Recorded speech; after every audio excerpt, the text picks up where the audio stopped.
that's pretty much it. What are the cost of replacement pieces? Oh, we'll talk all about that later. Free for the first year, right? This would be my first like real build, and You'll be fine. John's right here. He'll answer any questions you have. What? Yeah. And you got John, you got Ed. Ed's already has this fully assembled. John's taken quite a bit of pictures of Ed's to help guide him, and mine. So, you know, if I don't have any good detailed pictures on my site, you can ask John or Ed. And if they don't have anything, you still have, you know, I mean, you can always contact me for questions, you know. But if you guys are working on this together, you guys will probably be able to answer each other's questions based on who might be a little further in the build than the other person. It's going to be a race, right? Yeah. The race is up? Oh, knock it off. Sorry, Ed. Just kidding. I like it to PK. Alright. If you notice, the Velcro is at an angle. Okay. So the reason why I've got two straps to the... banana? Did I have the straps here? Let me pick them up. Oh, I put them in the bag. Wait, can I just have just the straps, please? Yes. Thanks. Okay, or these straps are going to come. So, you know, they're going to be hanging down from your... let's go wash. From the cod belt area like this. So the reason why they're kind of like at an angle like this is so that, number one, they can pivot up here when you walk, but it doesn't allow your thigh to twist in and out much. It'll actually keep it kind of stabilized so that you get that nice back and forth walking motion. Because if you've got one strap, you get a lot more twisting going on. But this really does help support it. And by having them kind of at that slight angle, just really helps center everything. Another thing you can do to make sure that you're staying centered is the seam here on your thigh. Just line it up with the seam of your caught in your butt. So just keep the two seams together. Then you know that it's going to fit. Well, I got it backwards. You know, it'll fit into each other just the way it should. So the ridge on your thigh, if you're not sure about alignment, that should line up with the. So we got one, two, yeah, the second seam in the belt. Oh, nice. Okay. Good to know.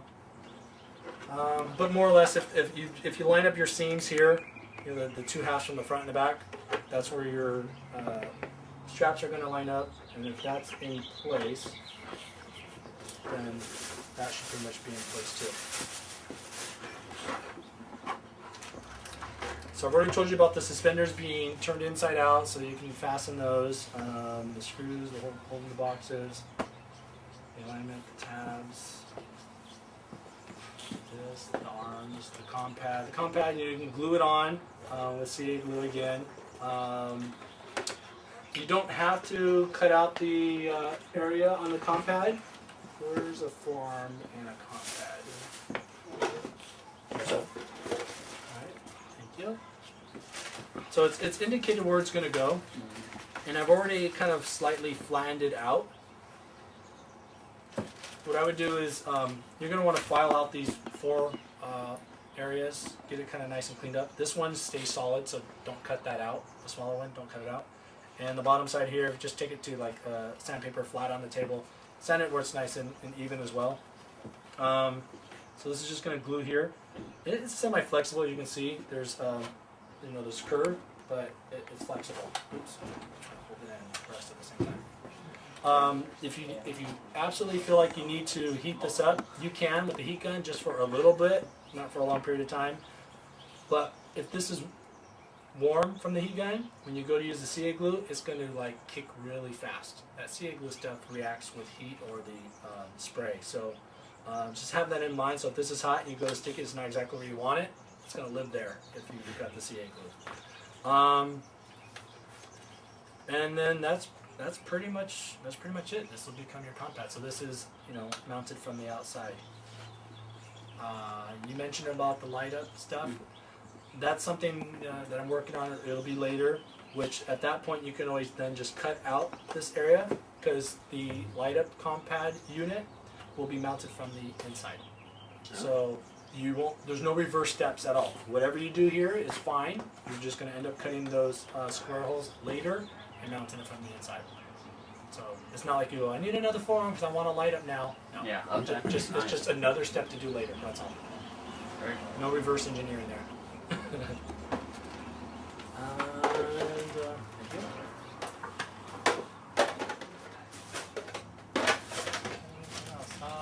Paint. Right. Just take a reacts to the fusion. The gray doesn't like it. It makes it curl and crinkle. That's the only problem I've seen with the gray, because I haven't been able to find the smoke gray in a fusion. That's the only thing. Did you buy a bunch of fusion cans? Of white? Yeah. Just two. Just two. I can return some. I probably would. But a lot of my video I So was you just went to gloss? I just went to start regular now. Oh, Yeah. okay. I mean, Good to know. originally I was using the fusion stuff, but I mean, I don't know. I can kind of get the gray to work for me sometimes, but it's not. I mean, this weather like this is what I usually have all the time. So it's like painting weather. This is perfect, but not everybody has this kind of weather, so I can't recommend. That paint with the gray, because if you don't have this perfect weather, it's not going to dry fast enough for you, and the breakdowns of the paint just they don't mix very well. I'm not sure why. So how long do you go between coats? So if I'm going to do a white coat, everything I always do a nice tack coat, so it's just a nice mist, right? And before it even has time to fully dry, I'll put on another coat.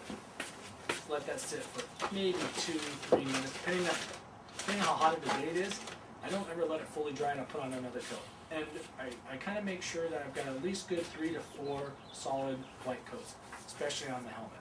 Okay, the helmet, you really want to make sure you've got a good white base, because the helmet material itself will turn yellow over time. Okay, and with my weathering technique of using the sanding sponge, if you don't have enough white paint on there and you sand through it, you're going to see the yellow of the helmet come through. Okay, the armor's a little bit different story because it's white and it's going to stay white for a long time. So you don't need that much coating of the white. In fact, the armor itself, I might put just maybe 2 max, and that's thin coats. Where I focus more on is the seams, where you put the Bondo. That's where you want about 3 to 4 good coats. And a lot of times that's just kind of where I start, putting a nice good coat on the seams, kind of miss the rest of the armor, get a nice tack coat, go back and do the seams, fill them in a little bit more, and maybe, so it might only have like 1.5 of the armor itself. That's just a lot of parts of the paint that I can. And while I'm painting it, this is already assembled, so you don't want to paint all the parts individually. Just let it be fully assembled. So that this way, all your Bondo edges, everything is completely covered. Let that dry. You really want the white to dry before you start putting the gray on, because you need to be able to handle the parts and handle the armor as you're doing any of your weathering type paints. Doing any of your other colors. Okay, so you asked me about primer. I'm going to back up just a little bit. If you're going to be doing a character that is pretty much, there's no white left in it, then maybe go ahead and primer it. Like if you're doing, landing a point range, they got like the red troopers, or even like what's up the lead trooper, they have got a lot of red. I mean, there's almost no white even shown on them. Or we just came out that new one with the stealth ship, and they're basically gray. Then you can probably use the primer, because your primer that I would use would be the gray primer. If you use the white primer, I've noticed it seems very gummy and doesn't really ever seem to dry completely. It just stays gummy for some reason. So I would not recommend using the white primer either. So that's why I just don't primer, because if I did primer it and I was sanding through and I run into the primer, then I've got to maybe backtrack and paint over that white again and so forth. So it just becomes a layering issue. It bonds pretty well. You'll get some areas like I'll show you right here on Ed's. Where did I just see it? So here on his thigh. All right, so obviously when you're trooping and stuff, right? So you kind of get some of the white kind of showing. Yeah. So this could be a combination of just the gray rubbing away, and that maybe actually some of that could be the ABS showing. Okay, but It's what is that? It's more of like battle damage. It's not obvious. Now bless you. If you were doing a full on, colored, what do you think that is there? Oh yeah, so that's all ABS showing right there. So these weren't but the ABS is white. Yeah, so yeah, it's a good eye there. So you see what we're saying? So it's trying to show through, but it just, to me, bless you, adds I think it kind of adds character to it. It's not it's just warm. warm. But if it was the helmet, then that would be a bigger issue because, as I mentioned, the helmet material turns yellow over time, so you don't want that. You mainly just want to make sure that all your Bondo stuff is hidden with the white. Make sure it dries, and when it comes to painting the gray, a lot of it you're just kind of misting on. Believe it or not, when you spray a mist coat on, it doesn't look like anything's really there. And that's kind of what you almost want at first. And maybe start with something really simple like the handbacks. Okay, it's a small part, right? Where's handbacks with? It'd be perfect to show as an example. Ed. Ed.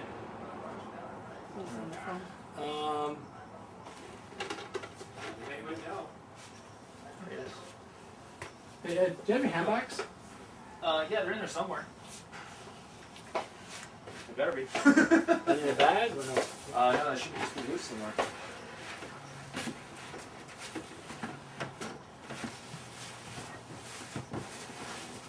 Almost John pulled them out. I have no idea.